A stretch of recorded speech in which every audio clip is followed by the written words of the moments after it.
Hi, I'm Alderman Walter Burnett. This is Network 27. I'd like to thank all of you all for viewing. Thank everyone who helped us to put the show together. As you know, that Network 27 is a show that we've been doing for almost 20 years or more.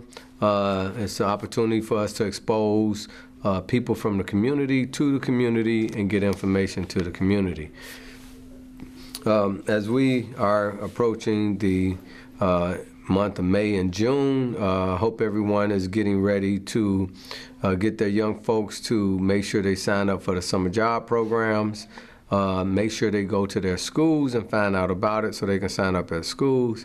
You know, for many years, we have been getting folks who children did not sign up at libraries or schools. So be looking out for that and make sure that they sign up so they can get into the summer job program.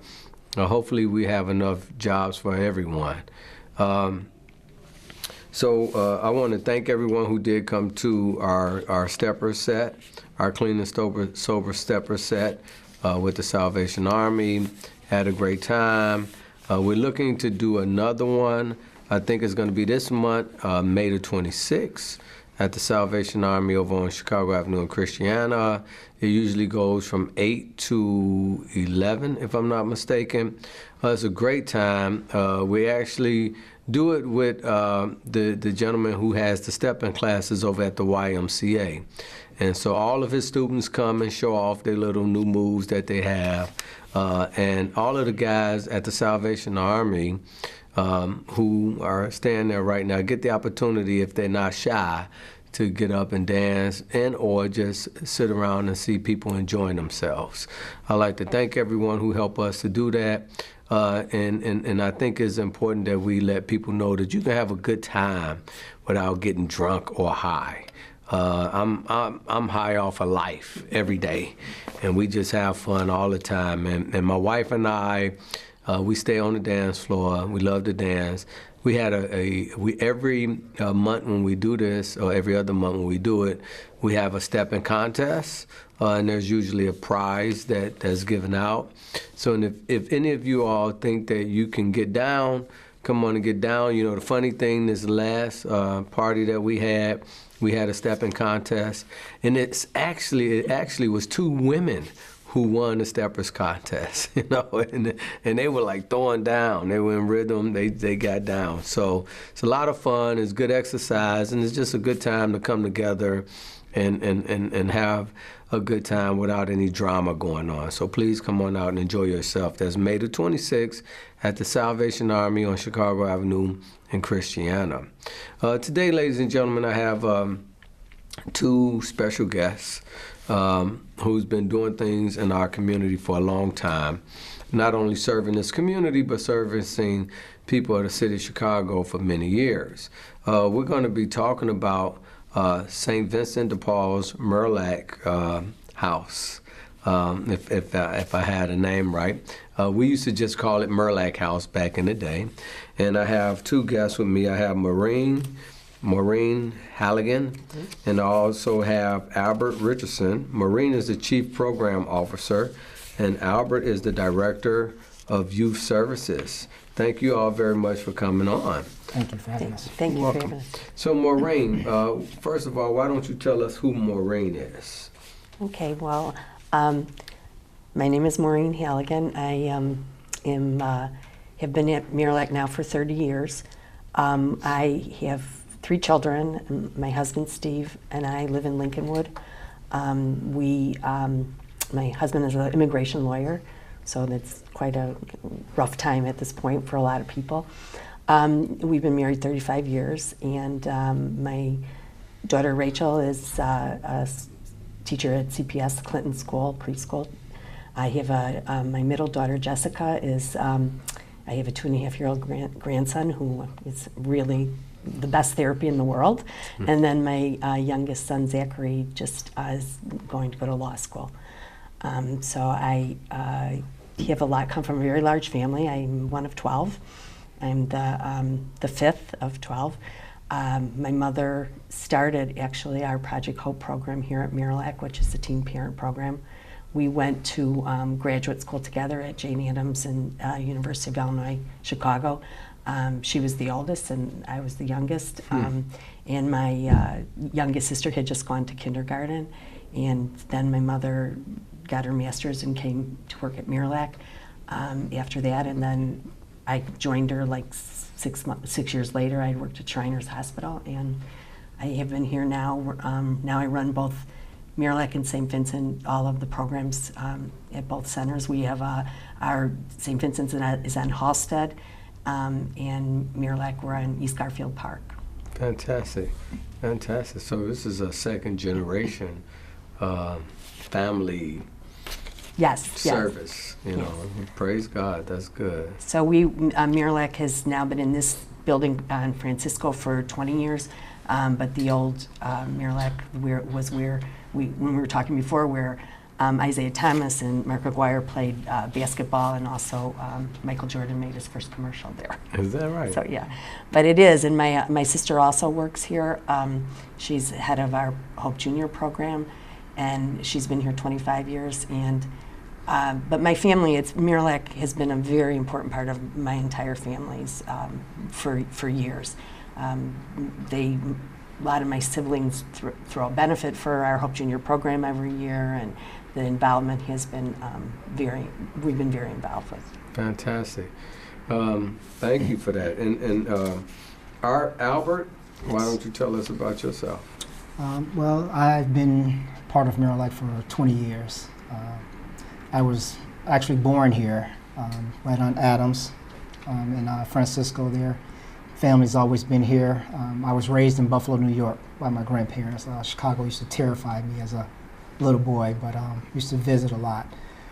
Decided to come back here. My grandfather wanted to come back here in 1985. This is where the family's always been, so we packed up and moved here when I was 16. Unfortunately, he passed on the way here. So I had to kind of endure that, and I had already lost my mom and grandmother a few years before that.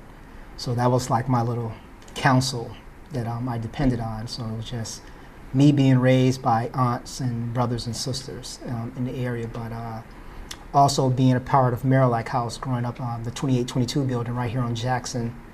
It's where I grew up in the program, the after-school program under Willie Morris, which was and still continues to be a mentor of mine in how to live life the right way. So that helped me get through things.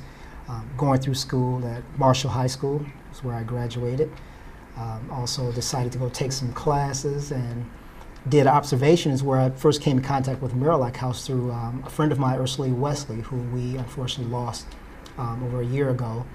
And I did observation here, and that's how I got started. And I was one of the first males here working in the program, and that's how I got started.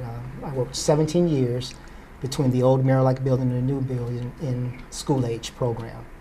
And decided to go back to school. I wanted to do a little bit more, got my bachelor's from Northeastern Illinois in social work. I went to Harold Washington College where I received my associate's degree, and went on and got the bachelor's, and just been moving forward in life and enjoying this program. It's easier to work and do this work when you've grown up in this community and you know what's needed. So you feel like you have a lot to offer to the youth, and that's what I've been doing for over 20 years. And I've enjoyed it. This community means a lot to me, to this agency and this organization that's been a big part of it. So I feel that obligation to just keep moving forward and doing and giving back to the kids and what they need, and showing them, there's a lot out there for you, and that you can move forward and do things in your life. Fantastic. Sir, so tell us about Marillac House.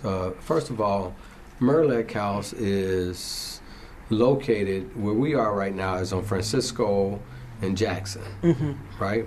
And you have two buildings that's kitty corner, you have a parking lot. You used to have the other building across the street, used to be housing for the nuns, for the sisters. Well, no, Marillac was at 2822 West Jackson. It's now Deborah's Place. It's Deborah's Place, right. But Marillac has been in the East Garfield Park community for 102 years. 102 years. So the Daughters of Charity started it, and it first started, it was located, well, first started at Old St. Piet's. It was church. They started in the basement there. And then they moved over to 2822. So the Daughters of Charity is a group of nuns? Yes, yeah. So they're sisters that they're part of the Vincentian family, which is like DePaul University. So the daughters started in France, and they moved over here to the United States 400 years ago, and they started the Marillac 100 years ago. And it started out as a settlement house, meaning that trying to serve whatever people's needs were. And the Marillac has stayed here as the community has changed. During the riots of '68, the sisters actually marched with Martin Luther King, and they marched down Jackson. And even with all, before the '68, but even with all the riots in '68, Marillac was never touched. The community really took care of, and the sisters have always lived in the building that they were. But the programs have developed as the neighborhood has changed and what the needs are. And we used to have a apartment down at Rockwell Gardens, where we did programs out of that at the time when that was needed in the community. And the programs have evolved as the needs of the community have evolved. And wouldn't you say? I mean, I think that the daughters now, there's not as many nuns that are around, so they really have been turning their mission over to lay people. And the mission is, our vision is to end the cycle of poverty. So tell me, so is Marillac House an arm of the Archdiocese? No, but it is Catholic. The nuns, the sisters are Catholic. So I noticed there's a lot of social organizations that are associated with the Archdiocese, but not actually under the Archdiocese. Well, like Catholic Charities and Mercy Boys and Girls Home and different areas like that are under the Archdiocese. The daughters are part of the Catholic Church in the city of Chicago, but not part of the Archdiocese. And their council is in St. Louis. So they have, and they're around the world, not just in the United States.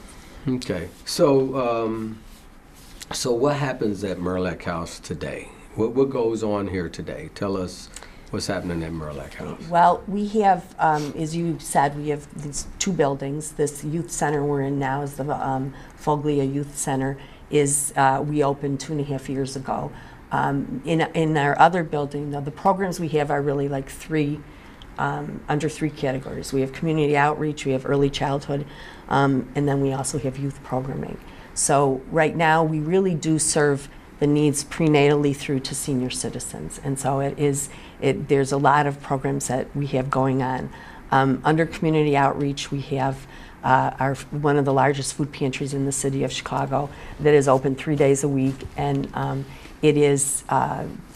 we partner with the Greater Chicago Food Depository and then Food Rescue and then a lot of different organizations that have food drives for us. We serve about 130 people 3 times a week, and just so you know the numbers of that, it equals out to be about close to 15,000 people, because when you multiply their families that they're bringing their food home to. So the need for the food is really great. And people can only come once a month, so that also demonstrates how important the food pantry is. Our food pantry is by choice, so people can come in and they actually shop and can really pick out things that they can use for their own, at home to cook meals. We used to give out food bags, and you could sort of sometimes see the stuff just that people didn't want that was in the street. But we now, so that under community outreach, also we have some case management, and then we have. So let's go back to the food pantry. Okay. Excuse me. So at the food pantry, so everything is free for people? Yes. So people can come. We have certain zip codes, and there's about 8 of them from the west side, and people can come, and then there's volunteers that go around and shop with them, and then they get what they need for supplemental food that they might need. But yeah, it's a free service. So give me an idea, because I was like, I went to the food pantry, and I saw folks coming in with their grocery cards, and I saw the food that you had. I wanted to get me some, but I was too embarrassed. They're like, why he getting food? And man, he don't need the food, but it's a whole bunch of good stuff. Can you give me an idea of what type of foods do you give them? Sure. We do have fresh produce, which is, we've had that now for the past couple of years, which is, you never know exactly what it's going to be on the day the pantry's open, because it depends on what the food depository has, or what food rescue that we get. But there's the canned goods. There's also, like I said, there's fresh produce. There's cookies. There's donuts. There's I know that's there's some say poultry. Sometimes there's like. So there's meat. Yes. So this is one of the few food pantries that give out meat, isn't it? Well, in some of I'm not totally sure on that. It depends on what we get through with donations, and so we.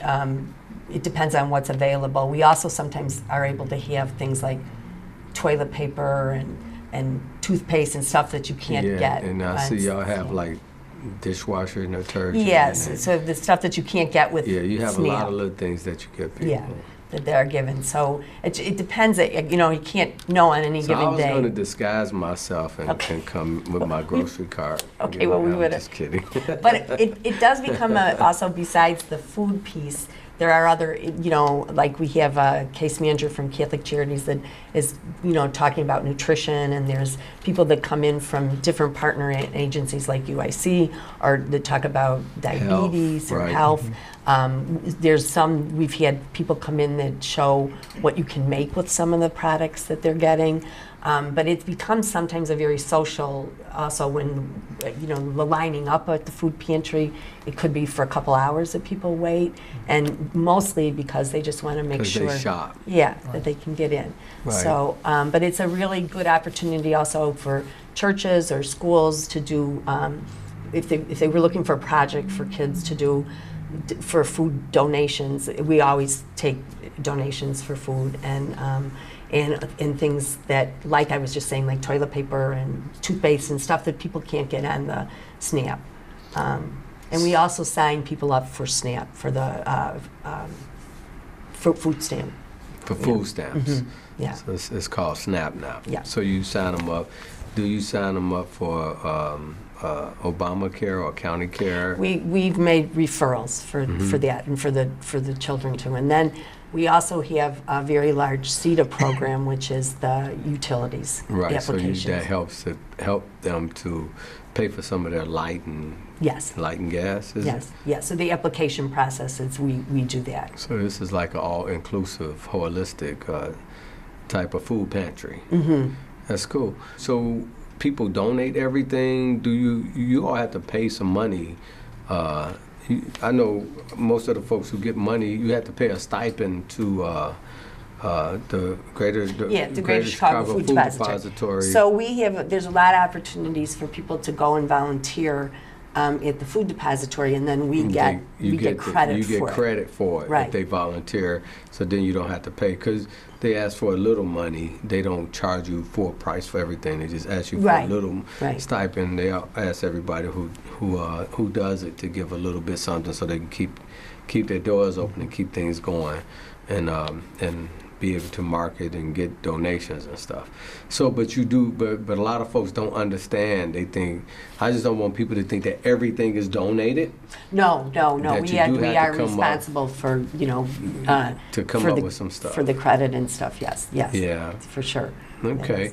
And you say 3 days a week? We're open 3 days a week. What days are those? Monday, Wednesday, and Friday. Monday, Wednesday, and Friday. And every time I come, I see a lot of people. Yeah. So Wednesdays in the evening, so that people that that's need the it. Biggest, So Wednesdays in the evenings, you get a lot of people. Oh, yes. More people on Wednesdays than other days. I would say Wednesdays are your hot days. Probably one so of the what biggest ones. time? 3 to 6 on Wednesdays. 3 to 6 on Wednesdays. What about Mondays? I think it's 10 to 12, but 10 to 12 on Mondays and and Fridays. then Fridays, yeah, and Fridays, and, All and, right. you know, and also it sort of depends on. But people probably get here real early. They don't do. Oh, They line up yes. waiting. They want to be first. And Even though we try to tell people that we keep putting new stuff out, but still people get here very early. what you mean you keep putting? I mean, you know, that it's not necessary to come and wait in line. You could come when it opens, and we will still be putting other things out. It doesn't run out. It doesn't run Right. out. Oh, you all don't run out of food or run out of product. Yeah, You keep, yeah.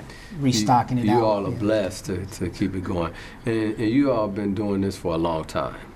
Yeah, the food. I think the food pantry probably has been almost since the beginning, since Marillac Over opened. 100 years. I don't know what I wasn't here then, but I don't know what capacity Of course. it was at their point. But they've always been Of doing. course not. Of course not.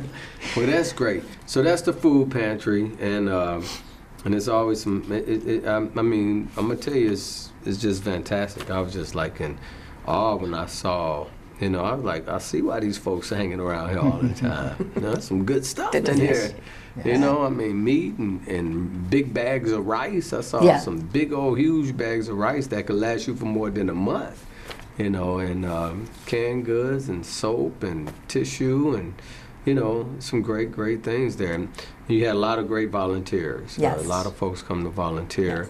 So that's a blessing, right? So that's the food pantry. So what else do you all have going on? Well, in that under community outreach, we also have seniors. That program is there's 3 different sort of prongs of it. We have our very active seniors who are take charge, and they come once a month, and they have a group, and they share a meal. They do field trips, and they also visit some of our homebound seniors, where there's another 100. Homebound seniors that we serve, that we bring food to, and a lot of it's So visiting. you get a senior something to do. Yes, yes. That's great. And then the other piece of that is we have, at both Marillac and St. Vincent, we received a CDBG grant from the city for the most intense case management cases for seniors. So a lot of those cases, they go into the home and try to develop the trust. We get the referrals from the city, and a lot of those are a lot of mental health issues, a lot of hoarding issues, illness, just trying to keep them in their home for as long as possible. And so that's our senior piece. And then our early childhood piece, at both between Marillac and St. Vincent, we have over 450 kids birth to 5 years old in our early childhood program. So it's a daycare program? It's an early child care program. So We don't what's use the- what's we the don't use difference? daycare, because daycare is babysitting. Ours is a academic, social, emotional Okay. support. So Excuse me. sorry, but we receive funding from CPS for our early childhood. So our programs are comparable to what's being in the CPS schools. We have Okay. 04 certified teachers. But you have younger kids. But we have birth. That's we have, great. You know, young. So that can help a parent who may not have a lot of money. So do it cost for them to bring Well, the kids? the majority of our families, about 93% of our families, are eligible for, they have to be working. So this is truly the working poor.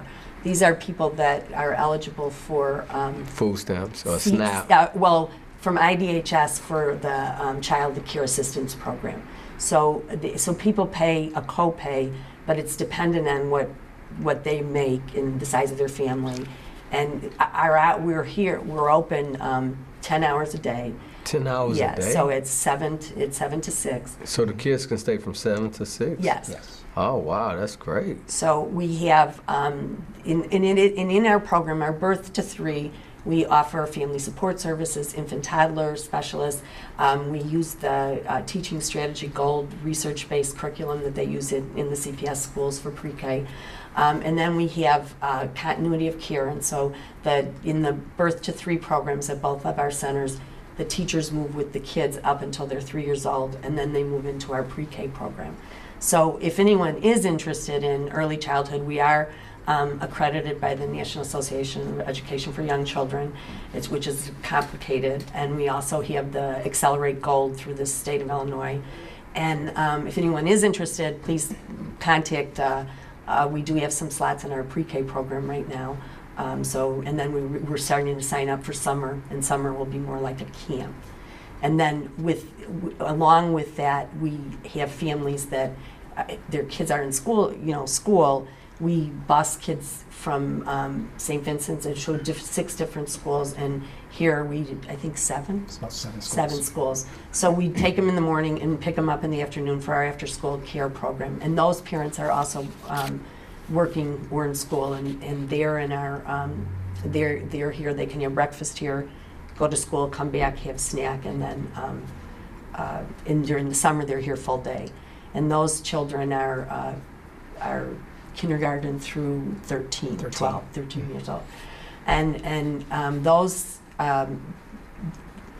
that part of the program, then we'll get into the youth programs and you can talk about, but they also come across, they're across the street, but they come over for the gym and they utilize this building also. We also house Learn Charter camp on our top floor of the old building, our building across the street. And so that's been a good mission fit for us because about 90% of our pre-K kids that move up to kindergarten move up to Learn Charter, and so they stay in our facility, and they also then stay in our after-school program. That's great. So that's been something that's been really. And then Learn kind of help you all to subsidize a lot of the stuff you all do because they pay you rent. Right. So that's.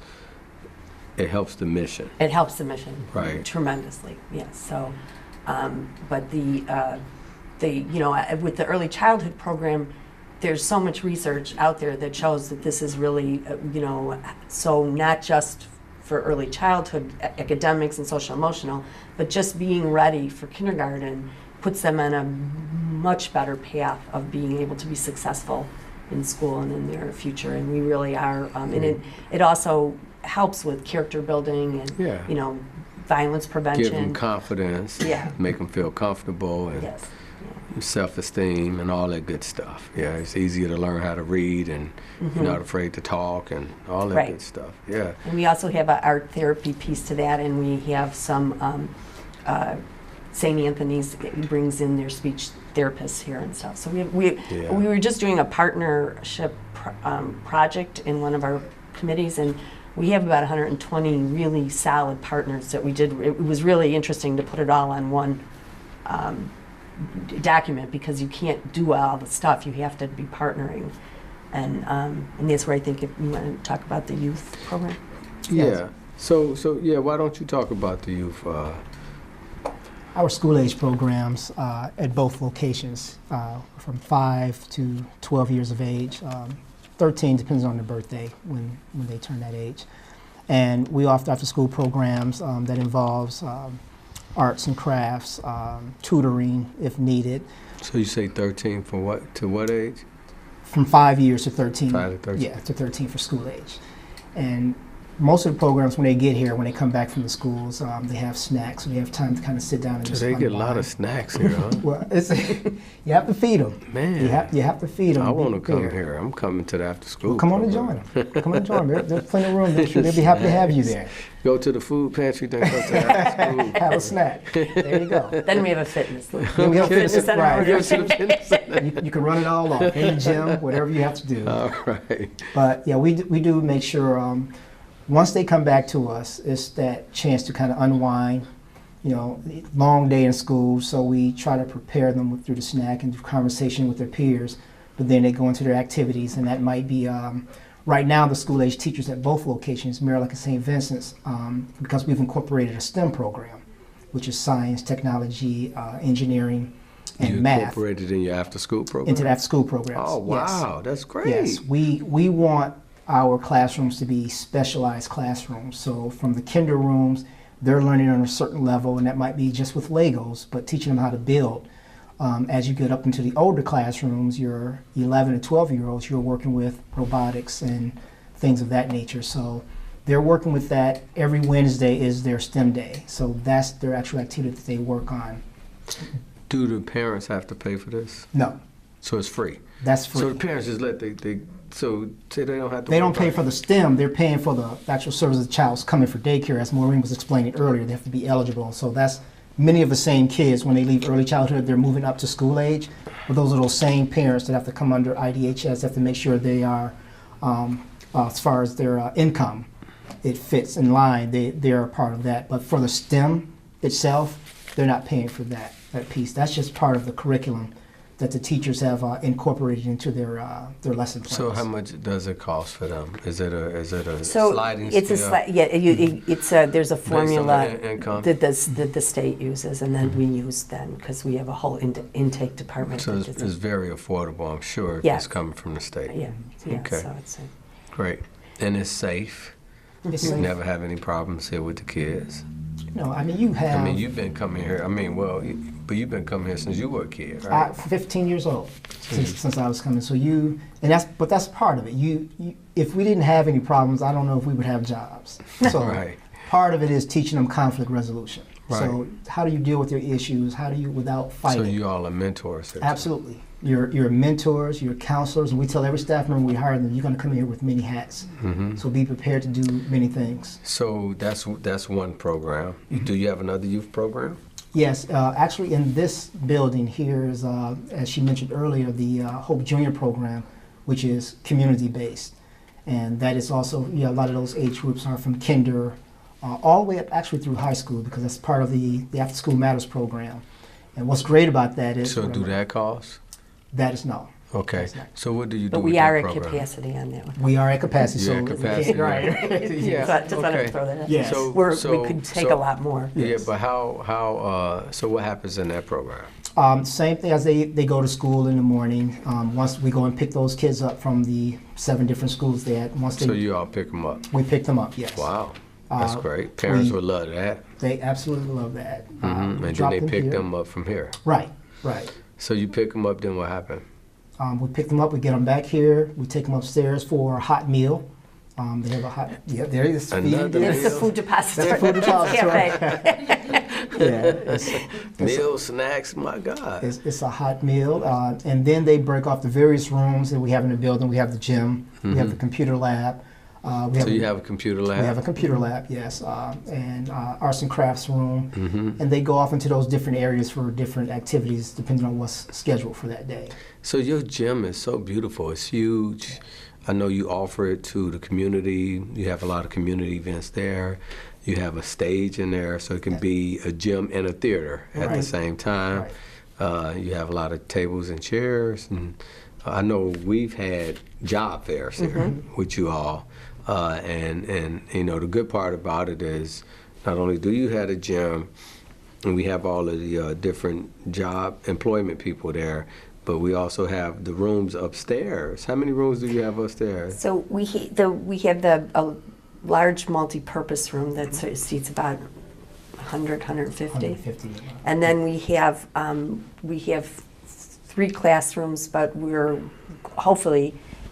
we've been, we're going to be the recipient of the Niles West, Niles North Dance Marathon, where we're going to be able to get build in a recording studio. Oh my God! So we're looking forward to that. But we that's have great. so, but upstairs we also then with Hope Junior they have a lot of evening and weekend activities also.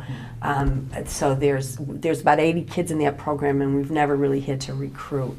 And the average length of stay is about 7 years, which is a really Wow! So you really raise these kids. Yeah. So, and then the other piece that we have that is that we have our youth counselors that we've been able to get some funding from different organizations to hire some of our youth that grew up in our programs, and now they're being role So now models. they count. They Yeah. plan it back and plan Yeah. it forward. Yes. Right. And it gives them the opportunity to leadership development and job experience, and also get paid. And then with the other pieces of our program that we have is our Project Hope program, and that program was started by my mother, and that's a teen parent program. And we were one of the first in the city of Chicago to actually develop a program specifically for teen moms that because they had so many different needs. And so that program now is funded by the Ounce of Prevention and in private funding, but it's also, we were the first doula program in the country. Doula is birth assistant, that we were the pilot program for that, and it's now in the Affordable Care Act, that doulas for That's great. at-risk teens. So that we've had about 22 years, and it was developed by Irving Harris, who decided that these teens needed more. And our doula, Laretha, was it's called the Doula documentary. You can get it on Netflix. It was filmed 12 years ago, and it still has kept up. They followed 5 of our young moms through their pregnancy. But where we used to get teens coming into our teen parent program when the babies were about a month old, we now are getting them in about the first trimester, so that it really truly is through, through the pregnancy. They do prenatal groups, they do parenting groups, and they also try to incorporate the fathers. We do know if the father attends the birth, they're much more likely to stay involved, even if they're not with the mom. Yeah. And so that program, we use the Parents as Teacher curriculum. It's research based. They're really nurturing the mom to be able to nurture their children, working with the extended family, the grandmothers.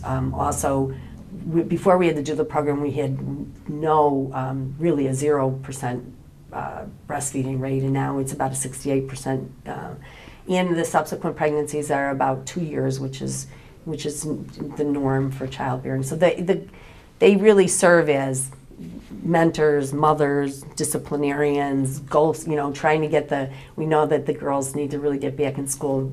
If they don't go between 6 and 12 weeks after they have the baby, it's really hard to go back. So that's a pretty comprehensive program. So tell us, Albert, so with your teen program, so do you have a program specifically for teens? Where you just deal with the teenagers? Just that focus. That's actually what we're going to grow that out of this new mentoring program that we have. So tell us about the mentoring program. We just got the grant from the city for the Mayor's Initiative for mentoring. Last night we actually had our first meeting with some mentors. So last mentees. night is it? So maybe a week or so ago. About a week ago. I'm sorry. Right. About a week Yeah. ago, Because right. So you just got the focus and you got the grant. Yes. So this is the program that the mayor wanted to do to help young men stay out of trouble and get them some mentorship. And one of the things he started with that BAM program, right? So it's similar to that. Right. So they put out RFPs for several different organizations across the city to apply to get some of this money in order to do the mentorship program. So fortunate for us that I know of so far is that you all have it, Breakthrough have it. Yes. I think organization over on the north side in Cabrini have it, and I think maybe the YMC have it over in West Humboldt Park. So we blessed to have all these organizations to help us with these young folks, keep them occupied, get them some good mentorships, and possibly keep them out of trouble, hopefully, and have them to set different goals. So tell us what you plan to do. Our plan is to do just that. To let them know they're. You just explained it. I mean, you just explained it, but that's fine. It's to really sit down directly and build relationships. We don't want it to be a type of mentorship where we're just talking at them and throwing out literature. We want to build relationship with these young men and keep it going even past when they're past the age of being in the program, but someday to have that turnaround where they pay it back and come back and be a mentor themselves and help with the program. So where will you get the mentors from? Well, we're recruiting now. If You look for mentors? For So go on our the website, mentors are actually. volunteers, or Volunteers. Yes. so they're not getting paid. No. Okay, so they're volunteers. So you're looking for volunteers. Yes. I'm sure you would screen them and all Yes. those Yes. things, right? They have to Yes. meet certain guidelines, so we'd have to be fingerprinted. And all that yeah, stuff to yeah. make sure. I know government always had that kind of stuff, even with the park districts. So that's good. So you starting to do it now. Yeah, so the we'll do like a Saturday activity and one night per month. So it's a 5-hour 5 commitment hours. for the volunteers, and then we're going to incorporate some of this. It's 8th grade through 10th grade, and so we'll incorporate some of the schools we already work with, some of the kids we already work with. Yes. And then the other piece of the teen program is the after-school manners. So we have 30 teens that participate in a fine arts program. Yeah, I know you used to have think you had a dance thing here? Yes, we actually, it was 2 weeks ago, they had their, this region, he had 10 of the after-school matters presented in the gym last week. It was really fun to watch because the kids don't necessarily know each other, but they come together once a year from the different after-school matters. And they really, really were excited for each group that got up there, whether it was the spoken word or dance or whatever. It was nice to watch because there was just a bunch of teenagers really supporting each other. After-school matters really don't get that much publicity, but they do a great job. It's a really good program. They really help a lot of folks from dancing, singing, spoken word to cooking. Right. There's just so many things. Media.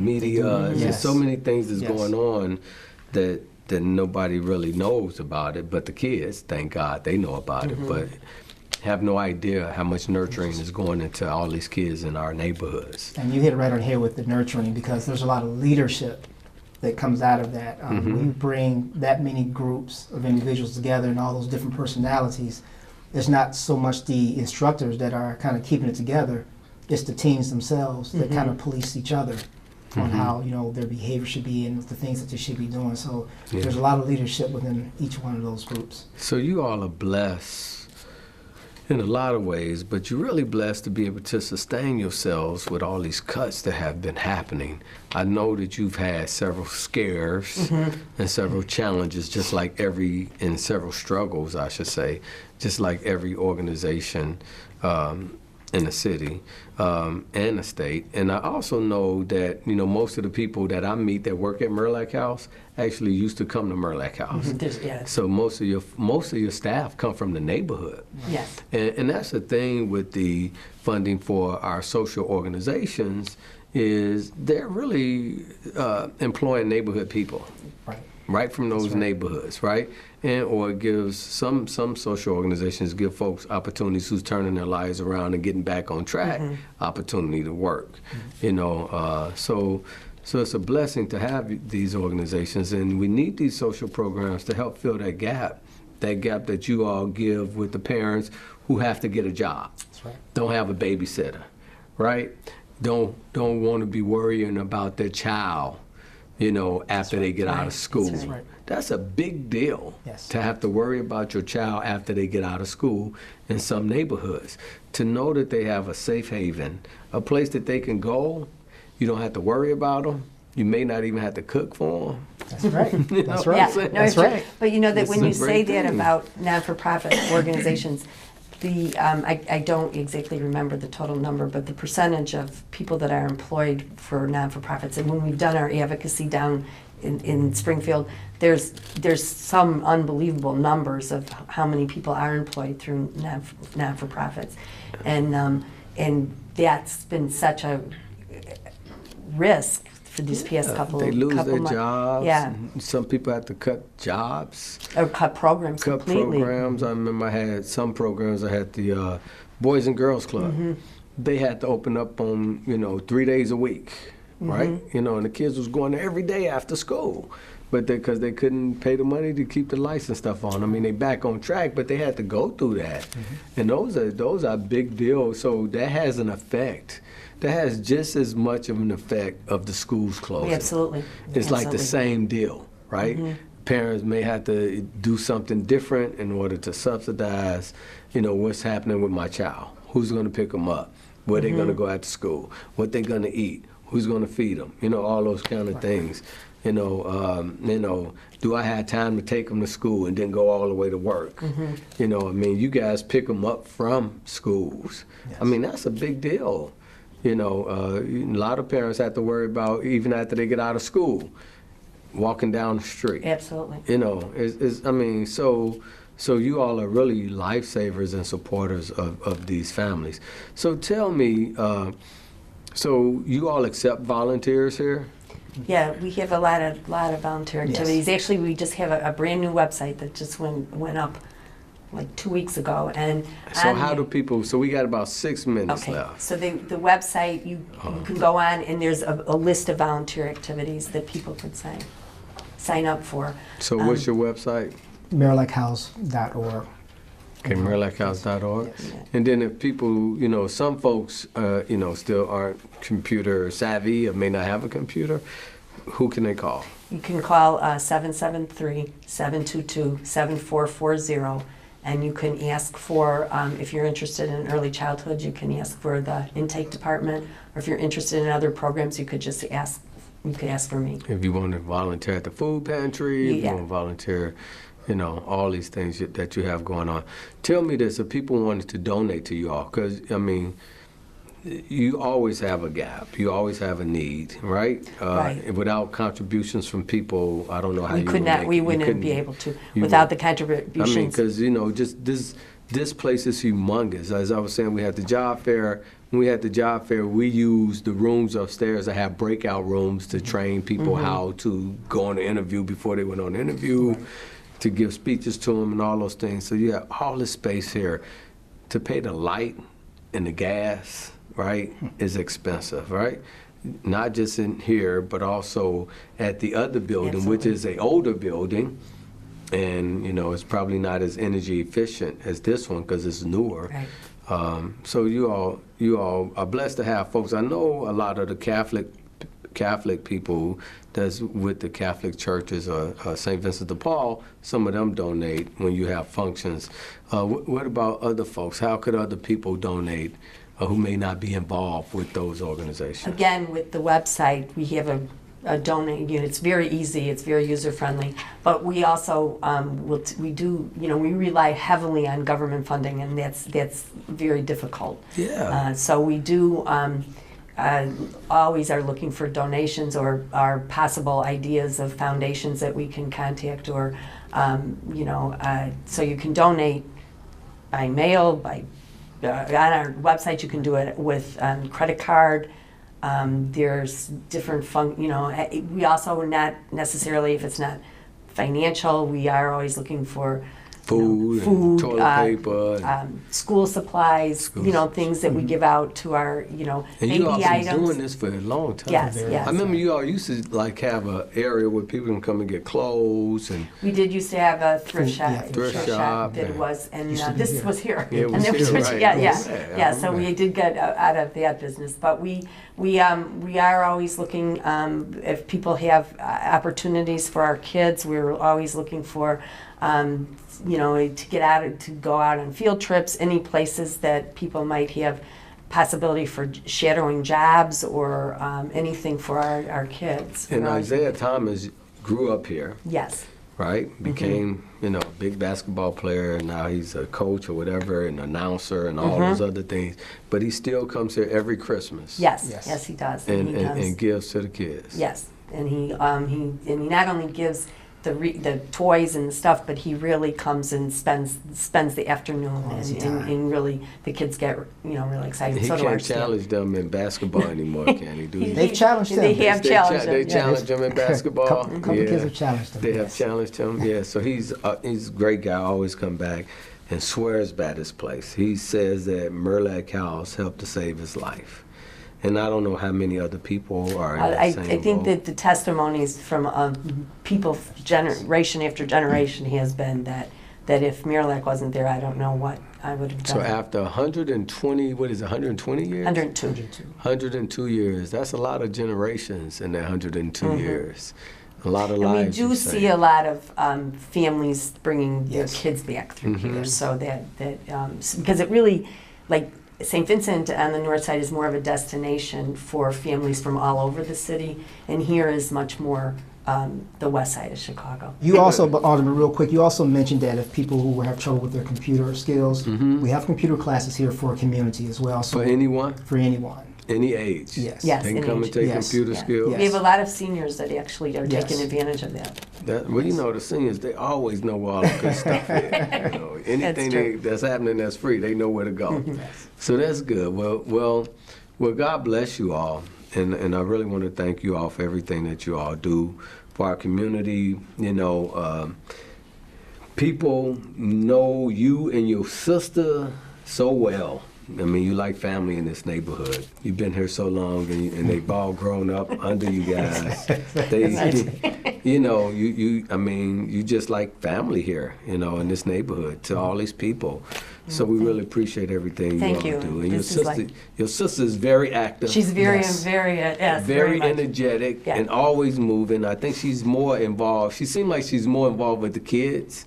That's part of her job. Yeah. No, right. So I always see her with the She's kids. with the kids, so and yeah. she always got her gym shoes on. Yeah, she's you know? That's true. And her blue jeans. She's always moving. Yes. You know, so really appreciate you and your sister. You know, for a minute I thought you all were like, you know, y'all act like. I shouldn't say you act like it, but y'all such beautiful ladies. I thought you all were like nuns, a part of the sisterhood. But you, We're biological sisters, we're not nuns though. no, you biological sisters. Deanna and I. Yeah. So the sisters who started this, they were living here. They just moved out, right? See, so for 100 years they've lived in the actual They lived facility. in this neighborhood over here. Yes, they did, and they were in the because there's fewer sisters now. They consolidated, but they Yeah. always lived. And when it was at 2822, there probably were like 12 sisters that lived up in Yes. it. Yeah, and they never had to worry about anything, and everybody embraced them, and they embraced everybody. Absolutely. And I want to commend you, Albert. You know, growing up in the neighborhood, being under this program, and being a true mentor to these kids. So you know everything they're going through because you know the neighborhood. Yes. You've been there, done that, and see everything and know everything. Probably from your siblings and your kids or relatives, you probably know on every level. Yes. So that's very, very important to be able to identify with these kids when they come in here. Absolutely. And you know, and understand what they're going through, right? Yes. And that's what they need. They need somebody who know and somebody who cares. And you all have both of those. So God bless you all. Well, I just want to say, because I'm extremely proud of Albert and what he's been able to accomplish, and that we've been able to move him forward in the organization. And I think that's really important because he brings not only all that you just said, but so much credibility also. That's we're, great. you know, That's very great. proud of him. Well, ladies and gentlemen, it's Alderman Walter Burnett. This is Marillac House, St. Vincent. Marillac House. What's your new name? The name now? it's Marillac St. Vincent Family Services. Marillac St. Vincent Family Services, the old Marillac House, you all. So again, if you want to contribute, if you want your kids to come, if you want to volunteer, you can go to their website. MarillacHouseSt.Vincent.org. Okay, and then if you want to call, 773-722-7440. and if you wanted to come, the address. 2859 West Jackson or 212 South Francisco. And what are your hours? 7-6. 7-6. In their evening hours, for some programs. And for some programs, right? So whether you volunteer, whether you send your kids here, or whether you donate, you're helping to save some lives. Yes. So please help us to save some lives and support this great organization. Thank you everyone for watching Network 27. I'm Alderman Walter Burnett. God bless you and see you next month.